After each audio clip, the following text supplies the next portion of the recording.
बहुत अच्छा लगेला भैया, ऐसे ही आप सबके दर्शन हो जाला। आरा जिला भी आपका आज 25 मिलियन हो गया गाना।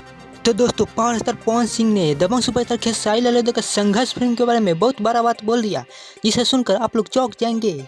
तो दोस्तों दबंग सुपरस्टार खेसारी लाल यादव के संघर्ष 2 के बारे में आप लोग जानते हैं कि दुबई में शूट हुआ था और बैंकॉक में, जो कि 12 बजट का ये फिल्म होने वाला है। तो दोस्तों पावर स्टार पवन सिंह ने दबंग सुपरस्टार खेसारी लाल यादव के फिल्म का ट्रेलर रिलीज होते ही बधाई दिए और ये भी बोले पावर स्टार पवन सिंह की दबंग सुपरस्टार खेसारी लाल यादव भोजपुरी इंडस्ट्री का शेर है, जो कि काफ़ी मेहनत करता है और काफ़ी ज़्यादा वायरल भी होता है। तो मेरा शेर ऐसे ही गरजते रहे और चमकते रहे। पावर स्टार पवन सिंह ने बोला कि मैं फिल्म का प्रमोशन करूंगा संघर्ष 2 का, दबंग सुपरस्टार खेसारी लाल यादव का फिल्म का, जो कि बहुत सुपरहिट ये फिल्म होने वाला है दबंग सुपरस्टार खेसारी लाल यादव का।